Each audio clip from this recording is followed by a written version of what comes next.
사진 한 장을 같이 한번 보시겠습니다. 2003년도에 5월 1일의 사건입니다.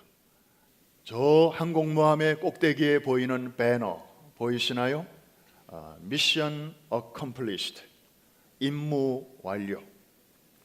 부시 대통령이 2003년 5월 1일에 항공모함 에이브러함 링컨 호에 전투기 조종사 복장을 하고 내려서 옷을 저렇게 양복으로 갈아입고 이라크 전쟁 발발 43일 만에 이라크 해방 전쟁의 승리를 선언하는 그러한 장면입니다.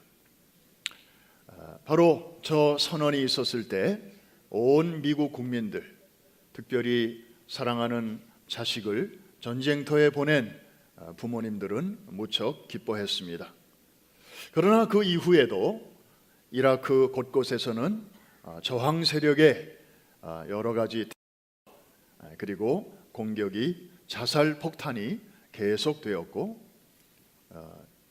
여러분의 귀에도 익숙한 알카에다 같은 급진적 이슬람 세력들의 소행은 지구촌 곳곳에서 계속되었습니다. 사상자가 꾸준하게 증가하면서 저 승전 선언 이전보다 더 많은 군인들이 죽어갔습니다. 분명히 미국은 전쟁에서 이겼습니다. 그러나 아직도 전투는 계속되는 상황. 이런 묘한 상황이 오늘 본문 여호수아 13장에 그대로 나타나고 있습니다. 모세의 뒤를 이어서 이스라엘의 지도자가 된 여호수아 그리고 이스라엘 백성들은 40년 광야 생활 후에 요단을 건너 드디어 젖과 꿀이 흐르는 가나안 땅에 첫 발을 디뎠죠. 지난주에 우리 살펴본 대로 길갈에 베이스 캠프를 치고 저들은 여리고도 공격하고 그 다음에 아이성도 공격하고 중부 지역을 먼저 점령하고 그리고 남쪽을 점령하고 마지막으로 북부를 점령을 했습니다. 약 7년에 걸친 정복 전쟁을 이제 하게 된 것이죠. 그래서 메이저 배틀, 주요 전투에서 저들은 큰 승리를 거두었습니다. 마치 부시 대통령이 이라크 전쟁 43일 만에 이제 승전을 선언한 것과 같은 그런 상황이 되었습니다. 그러나 아직 정복되지 않은 지역이 곳곳에 좀 남아 있었습니다. 대체적으로 이 지중해 해안가 저 남쪽에 블레셋이 살고 있던 5개의 도시 지역, 그리고 지금의 레바논 지역, 성경에는 두로와 시돈이라고 표현된 그 땅이 아직 미정복지로 남아 있었습니다. 완전한 정복이 이루어지지 않은 이 상황 속에서 하나님께서는 특별한 지시를 여호수아에게 하십니다. 그냥 이 상태로 땅을 12지파에게 나누어 주라. 특별히 동편의 2지파반은 이미 땅을 받았으니까 이 요단강 서편에 있는 나머지 지파들에게 땅을 나누어 주라. 아직 정복되지 않은 땅을 포함해서 그냥 나누어 주라. 이런 지시를 이제 하시게 됩니다. 그 이유가 무엇일까? 오늘 함께 상고해 보면서 우리들 각자에게 또 우리 교회 공동체에게 주시는 하나님의 음성을 듣기를 원합니다. 첫째로는 여호수아의 건강과 나이를 고려하셨기 때문입니다. 1절 말씀에 잘 나타나 있죠. 여호수아가 나이가 많아, 이런 표현으로 시작하고 있습니다. 사실 우리는 모세 그러면 연장자, 여호수아 그러면 젊은 사람, 우리는 그런 선입견을 좀 갖고 있죠. 그런데 여호수아라고 무슨 특별한 방부제를 먹은 것도 아니고 이제 광야 40년 지나고 그 다음에 가나안 땅에서 정복전쟁 7년 하는 사이에 여호수아도 어느새 나이가 들고 말았습니다. 사실 전쟁을 치른다고 하는 것 쉬운 일이 아닙니다. 정말 목숨을 다해서, 사력을 다해서, 가정을 떠나서 낯선 곳에 가서 정말 살동 죽을 동, 그리고 부하들을 챙기고, 그리고 전쟁을 이끌어야 하는 이 고단한 일, 가나안 땅에 들어와서까지 여호수아는 하루도 거의 쉬지 못하고 그런 수고를 해야만 했던 것이죠. 그런데 하나님께서는 이제 그 여호수아를 바라보시면서, 야, 이제 힘든 전쟁은 너는 그만해라. 그리고 이제는 그 정복되지 않은 땅을 포함해서 지파들에게 나누어 줘서 나머지 전쟁은 그들이 하게 해라.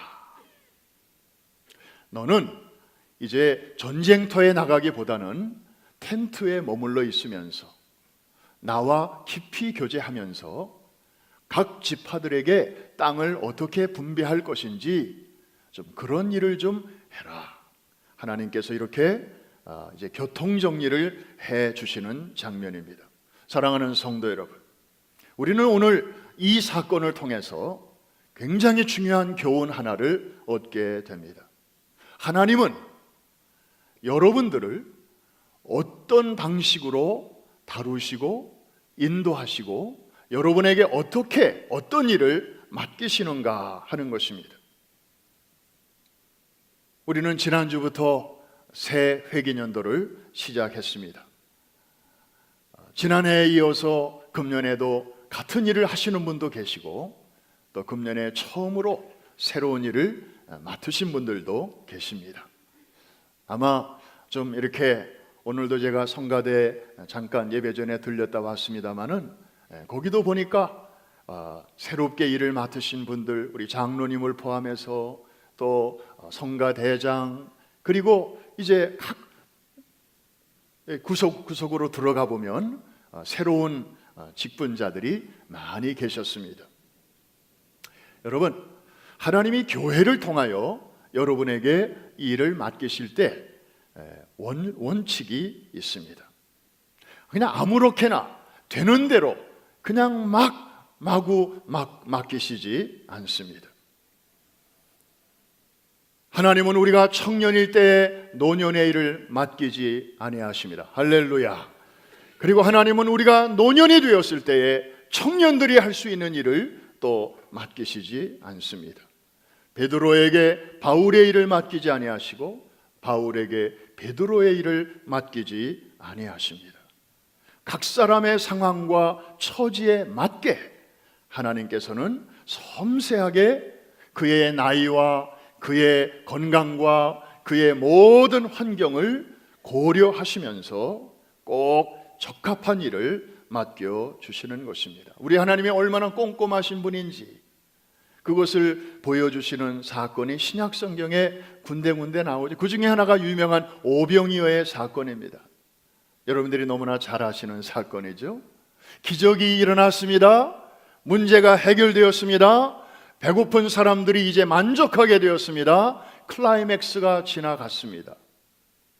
그런데 우리가 놓쳐서는 안 되는 부분이 그 뒤에 있습니다. 그 기적의 스토리에서 예수님이 육성으로 하신 맨 마지막 말씀이 뭔지 아십니까?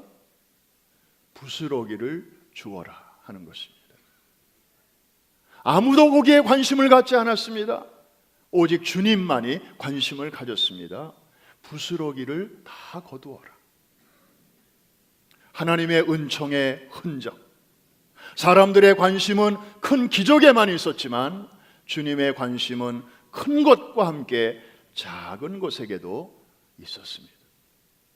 여러분이 스스로 하찮다고, 이거는 별로 중요하지 않다고 생각하는 여러분 속에 있는 재능과 은사와 경험과 모든 것들 하나님께서는 세심하게 다 카운트하고 계심을 믿으시기를 바랍니다. 뉴욕에서는 별로 쓸모없어 보이는 것들이 여러분 선교지에 나가 보십시오. 얼마나 유용한지 모릅니다. 여러분이 갖고 계시는 그 자그마한 기술, 그 경험, 그 안목, 선교지에서는 얼마나 유용한지 몰라요. 경험하신 분들만 크게 아멘. 하나님은 이렇게 여호수아 젊을 때는 이렇게 쓰시고 또 나이 들었을 때는 또 이렇게 일을 맡기시는 인격적이시고, 그리고 각 사람의 처지와 상황을 잘 이해하시고 거기에 적합한 일을 맡겨주시는 줄로 믿습니다. 금년에 여러분이 맡은 일이 큰 일도 있고 작은 일도 있을 것입니다. 하나님께서 이번에 여러분에게 우리보다 우리 자신을 더 잘 아시는 하나님께서 여러분들에게 감당할 수 있는 일을 맡겨주신 줄로 믿고 금년에 잘 감당하게 되시기를 주의 이름으로 축원합니다. 두 번째로, 왜 하나님께서 이렇게 미완성의 땅을 섞어서 각 지파에게 나누어 주신 것일까? 영적인 긴장이 풀어지지 않게 하시기 위해서. 한번 따라해 주실까요? 영적 긴장이 풀어지지 않도록. 여러분 한번 이렇게 한번 생각을 해보시죠. 만일에 하나님께서 그 나머지 정복되지 않은 땅까지 다 정복하시고 쫓아내시고 완벽하게 승리한 상태에서 각 지파에게 땅을 나누어 주셨다고 한번 가정해 보십시다. 어떤 일이 벌어질까요? 시간이 지나면서 아무런 문제가 없어요. 아무런 근심거리가 없어요. 아무런 고민거리도 없어요. 무슨 문제가 생길까요? 사람에게는 너나 할 것 없이 자연스러운 경향이 있습니다. 지금 있는 상태에서 조금 더 편해지고 싶은 그런 자연스러운 욕망이 있습니다. 배고플 때는 그 배고픔을 해결하기 위해서 열심히 일합니다. 소위 헝그리 정신이 있습니다. 운동선수들도 배가 고프면 죽을 똥살똥 뜁니다. 그런데 좀 여유가 생기면, 배부르고 소위 등 따스우면 눕고 싶습니다. 그리고 좀 더 편안한 쪽을 생각하게 됩니다. 금방 안일과 방심에 떨어지게 됩니다. 신앙적으로도 똑같습니다. 어디 가겠습니까? 그저 없을 때는 하나님 앞에 매달리며 기도합니다. 그래서 하나님께서 주셨습니다. 이제 문제가 해결된 것입니다. 그 후에 우리가 더 하나님을 더 잘 섬기면 얼마나 좋겠습니까? 기도 생활 더 열심히 하면 얼마나 좋겠습니까? 그런데 우리 자신도 모르게 하나님이 주신 그 축복 속에 나도 모르게 안주하게 되고, 때로는 함몰하면서 정작 그것을 주신 하나님으로부터는 점점 멀어지는 그런 아이러니가 우리 안에 있게 되는 것이죠. 예전처럼 하나님을 의지하지 않게 됩니다. 하나님과의 거리가 점점 멀어지게 됩니다. 그래서 하나님께서는 우리를 너무나 잘 아시기 때문에 이런 최소한의 영적 긴장이 우리 안에 남아있게 하시기 위해서 아직 정복되지 않은 완강한 저항이 있는, 사람의 힘으로는 해결하기 어려운 블레셋, 그리고 두로와 시돈, 이런 미정복지를 고차원적인 섭리 가운데 남겨놓으시고, 하나님의 능력이 딸려서 그거마저 못 물리치시겠습니까? 그런 하나님 아니시잖아요. 그런데 그냥 적당한 곳에 남겨놓으신 채로 각 지파에게 그것을 맡기시는 것입니다. 긴장의 허리띠를 놓치거나 풀지 못하도록 하기 위한 하나님의 사려 깊은 조치였습니다. 이해가 되시면 아멘 하십시다. 여러분, 북해의 청어잡이가 아주 유명하죠. 그 청어를 런던에까지 운반하는 그런 유명한 이야기가 있습니다. 사실 그 이야기는 역사학자 아놀드 토인비가 쓴 그의 명저 역사의 연구에 나오는 이야기입니다. 그는 역사를 인간의 도전과 응전으로 보지요. 그러면서 청어와 메기의 예를 들고 있습니다. 이 북해에서 청어를 이제 많이 잡았습니다. 그리고 그것을 수족관에 넣어가지고 이제 며칠 항해를 해서 런던에 오게 됩니다. 이 좋은 값을 받아야 되니까 아주 물의 온도를 아주 최상으로 맞추고 때마다 먹이를 주면서 운반해가지고 뚜껑을 열어보니까 이게 웬일입니까? 청어의 절반이 죽어서 둥둥둥둥 떠 있는 것입니다. 그래서 연구 끝에 특별한 방법을 다음부터 쓰기로 했는데 그 수족관 안에다가 사나운 메기를 몇 마리 집어넣은 것입니다. 이빨이 사나운 메기를. 그리고 며칠 후에 런던에 와서 뚜껑을 열어보니까 이게 웬일입니까? 다 싱싱하게 살아있는 거예요. 다만 몇 마리는 사라졌고요. 메기에게 잡혀 먹었으니까. 남은 놈들은 이 메기에게 잡혀 먹지 않기 위해서 죽을 똥 살 똥 잠도 제대로 못 자면서 메기를 피해 다니느라고 런던에까지 싱싱하게 도착하게 되었다는 것입니다. 좋은 값으로 팔아넘기게 되었다는 것이에요. 사랑하는 성도 여러분, 여러분의 인생에도 하나님께서 가끔 메기를 넣어주실 때가 있습니다. 축복 속에 미정복지를 하나님이 일부러 넣어주실 때가 있습니다. 여러분 생각에는 아유 하나님 이 문제만 해결되면 저 살 것 같아요. 이 신분 문제만 해결되면 저 마음 놓고 선교할게요. 이 집 문제만 해결되면 저 교회 봉사 열심히 할게요. 이 건강 문제만 해결되면 제가 몸이 부서지도록 주의 일 할게요. 하나님 다 흐뭇하게 들으실 것입니다. 여러분 기억하십시오. 지금 이 미정복지는 가나안 땅 밖에 있는 땅이 아닙니다. 가나안 땅 안에 있습니다.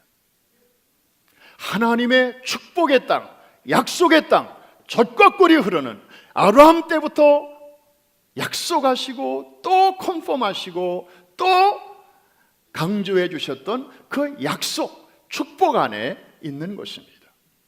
여러분 이걸 기억하는 게 굉장히 중요합니다. 여러분들이 이걸 놓치면 신앙생활 하는 가운데 좀 어려움이 생기면 마치 하나님의 저주인 것처럼 그냥 내가 하나님께 밉보여서 하나님이 나한테 벌로 주신 어떤 재앙처럼 마치 가나안 땅이 아닌 그냥 낯선 곳에 이런 땅이 있는 것처럼 그렇게 생각할 수가 있습니다. 한번 따라해 주시기 바랍니다. 미정복지는 축복 안에 있다. 이거 좀 이해하기가 조금 어려울지도 모르는데 이해가 되는 분들만 아멘. 오늘 본문이 그걸 우리에게 말씀해 주고 있는 것입니다. 우리는 이것만 해결되면 내가 좀 더 이렇게 잘할 수 있을 텐데. 그런데 하나님의 관점은 좀 다르신 것 같습니다. 내가 내 아픔을 안다. 내가 너의 탄식을 듣고 있다. 그러나 내가 볼 때 너에게 그 문제마저 없으면 너는 지금보다 더 영적으로 더 해이해져. 너는 지금보다도 더 나랑 거리가 멀어져. 그나마 그게 있기 때문에 너 기도하는 거 아니니? 그나마 그게 있기 때문에 너 겸손해지는 거 아니냐? 그나마 그것 때문에 내 자신을 더 납작 엎드리는 거 아니냐. 여러분, 축복 속에 있는 이 미정복지, 아무에게나 그렇게 하시는 거 아닙니다. 하나님께서 이미 그 축복 안으로 초청하신 하나님의 자녀들에게 주시는 하나님의 아주 특별하신 히든 커리큘럼인 것을 믿으시기를 바랍니다. 그리고 그 고난을 그냥 어렵게만, 힘들게만, 나쁘게만 생각할 게 아니고, 야, 하나님께서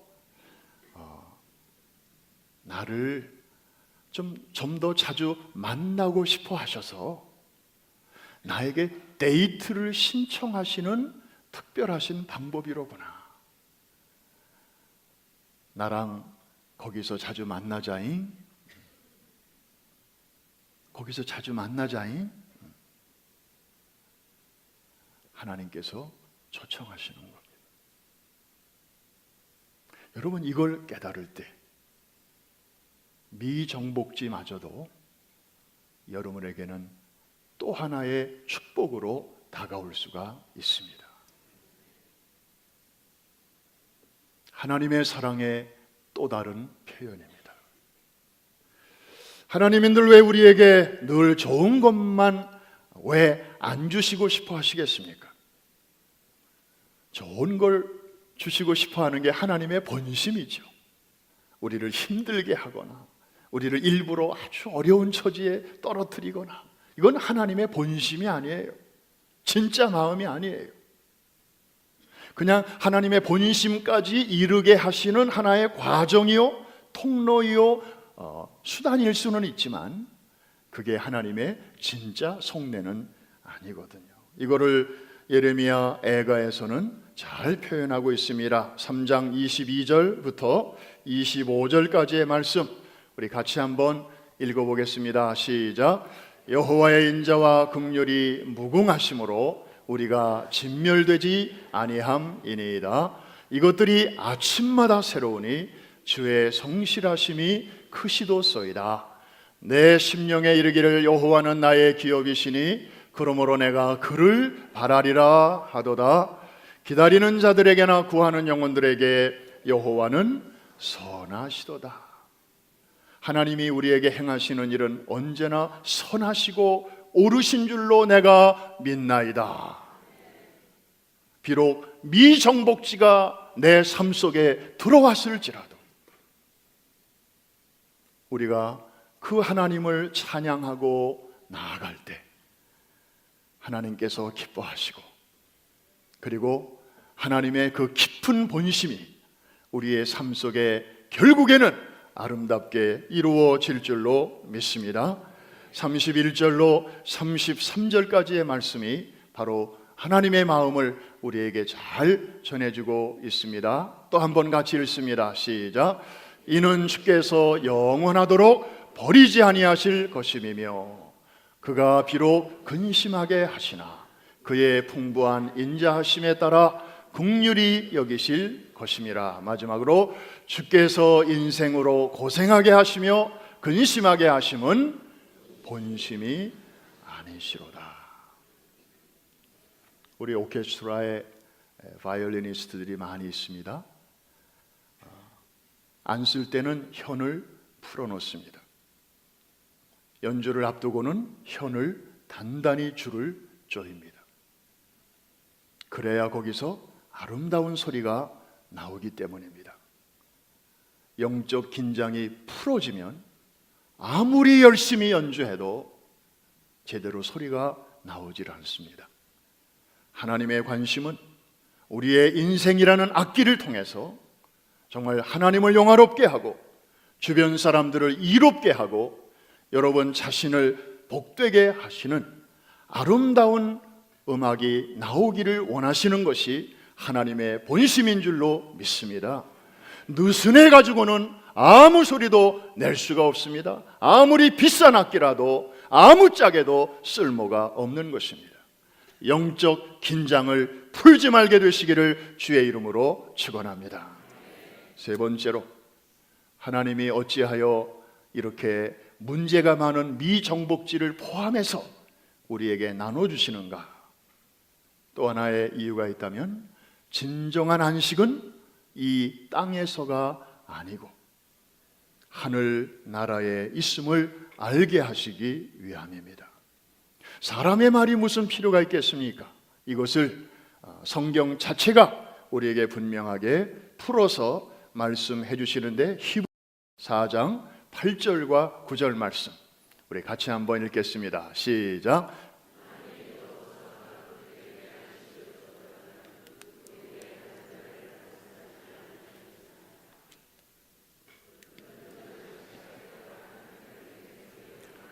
그런즉 안식할 때가 하나님의 백성에게 어떠하도다? 남아 있도다. 이미 그의 안식에 들어가는 자는 하나님이 자기의 일을 쉬심과 같이 그도 자기의 일을 쉬느니라. 그러므로 우리가 저 안식에 들어가기를 힘쓸지니 이는 누구든지 저 순종하지 아니하는 본에 빠지지 않게 하려 함이라. 여러분, 여호수아의 이 스토리는 가나안 정복의 승리에 대한 이야기인 것은 분명합니다. 그러나 그 승리라는 게 여러분들이 지금 보시다시피 완전하지 않습니다. 뭔가 1, 2% 부족합니다. 승리를 선언하긴 했지만, 그래서 땅을 나눠주긴 했지만, 안으로 들어가 보면 아직도 해결되지 않은 문제들이 곳곳에 있는 것이죠. 아마 그 당시 백성들은 그렇게 생각했을 것입니다. 야, 땅은 받았지만 진정한 안식은 없구나. 여전히 긴장해야 되고, 언제 블레셋이 쳐들어올지 모르고, 언제 저 페니키아 도로와 시돈 사람들이 쳐내려올지 모르고, 저들은 이 땅을 잘 알고 우리는 낯선 사람들이고, 저들은 유리하고 나는 불리하고, 도대체 진정한 안식은 어디에 있는 거야? 저들은 진정한 안식을 가져다 줄 누군가를 자연스럽게 바라보게 되었고, 그리고 그 나라를 자연스럽게 사모하게 되지 않았겠습니까? 그런 의미에서 오늘 이 사건은 장차 올 일의 그림자입니다. 여호수아는 장차 오실 그분의 섀도우, 그림자입니다. 진정한 승리와 완벽한 승리와 완벽한 안식을 우리에게 주실 분, 누구신가요? 누구신가요? 그래서 그런지 여호수아라는 이름과 이제 오실 예수라는 그분과 히브리어로는 스펠링이 똑같습니다. 모음, 읽는 법만 다를 뿐이고 자음은 스펠링이 똑같습니다. 여호수아, 구약시대에는 또 다른 이름으로 호세아라고도 했습니다. 여호수아, 호세아, 예수 혹은 예수와 다 같은 이름입니다. 뜻이 같습니다. 구원, 우리를 구원해 주실 자, 완벽한 구원으로, 완벽한 안식으로 안내해 주실 그분. 한번 따라해 보실까요? 여호수아, 호세아, 예수. 그런 의미에서 오늘 여호수아 13장을 자세히 들여다보는 사람마다 예수 그리스도를 발견하게 됩니다. 여기 좋은 소식 하나 있습니다. 여호수아가 정복하지 못한 그 땅들 가리켜서 성경은 정복하지 못한 땅, 미정복지, 이렇게 부정적인 표현을 하지 않고 굉장히 긍정적인 표현을 하고 있습니다. 1절에 보니까 한번 따라해 주시기 바랍니다. 얻을 땅. 무슨 땅이요? 지금은 정복되지 않았지만 궁극적으로 너희가 얻게 될 땅, 이렇게 아주 희망적인 표현을 하고 있습니다. 6절 말씀으로 가보면 그 근거로 내가 그 땅에서 저들마저 쫓아낼 것이라고 약속을 하십니다. 이 아구가 딱 맞는 거죠. 사람의 관점으로 볼 때는 아직, 그러나 하나님의 관점으로 볼 때에는 결국 그 땅도 정복되고 말 땅. 그런데 물론 그 일은 하나님이 하실 것이지만은 누구를 통하여? 사람들을 통하여, 그 땅의 사람들을 통하여 이루어 주실 것을 말씀하고 계신 것입니다. 하나 우리가 역사적으로 좀 짚고 넘어가야 할 것이 있습니다. 자, 여호수아 시대에 얻을 땅이라고 말씀하시고 내가 결국은 쫓아낼 것이라고 말씀하시면서 너희가 그 땅마저 이제 차지하라. 여호수아는 나이 많으니까 이제는 직접 말 타고 싸우는 거는 좀 그만하고 이제는 젊은 사람들이 각 지파에서 각자 남은 전쟁을 하라, 이렇게 지시를 하셨는데, 좀 그런 말씀을 들었으면 열심히 준비하고 믿음으로 도전해서 정말 블레셋 군대도 물리치고 저 북쪽에 두로와 시돈 거기도 차지했으면 얼마나 좋겠습니까? 여호수아가 죽은 다음에 이스라엘은 신앙적으로 굉장히 다운됐습니다. 다음 세대들을 제대로 세우지 못했습니다. 성경은 기록합니다. 다음 세대가 다른 세대가 되었다. 우리도 다음 세대 굉장히 관심을 가지고 말을 합니다. 그러나 저절로 다음 세대가 여러분의 뒤를 이어 여러분이 앉아있는 자리에 10년 후, 20년 후에 앉아있으리라고 생각하시면 큰 오산입니다. 자동적으로 되지 않습니다. 우리가 정말 열심히 준비하고 연구하고 그리고 저들이 마음껏 일할 수 있도록 정말 우리가 자리를 마련해 주고 기회를 부여하고 그런 환경을 만들어 주고 저들이 대학에 갔다가도 이 교회를 홈으로 생각하고 편안하게 돌아올 수 있는 그런 여건을 만들어 주어야 할 줄로 믿습니다. 불행하게도 여호수아 이후 세대는 그 일을 잘 못했습니다. 모세는 후계자를 잘 키웠습니다마는 여호수아는 그 일에 실패했습니다. 다음 지도자들을 제대로 세우질 못한 것입니다. 그래서 이 미정복지, 여호수아 당시에 정복되지 않은 이 땅이 마침내 정복되기까지 다윗 시대에 가서야 그 일이 이루어지게 되는데 400년이 걸렸다는 사실. 우리가 게으르면, 우리가 나태하면, 우리가 정신 차리지 않으면 하나님이 주신 땅이라 할지라도 그것을 우리의 것으로 삼기까지 이렇게 쓸데없이 시간이 오래 걸릴 수도 있다는 사실을 저는 생각할 때마다 정신이 번쩍 납니다. 오늘 이 시간에 우리 모두가 성령의 음성을 듣게 되시기를 주의 이름으로 축원합니다. 그냥 자식에 대한 일반적인 관심만 갖는다고 되는 거 아니에요.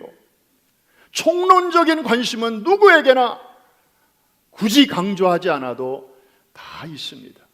문제는 강론이 없습니다. 강론을 준비하려고 하지 않습니다.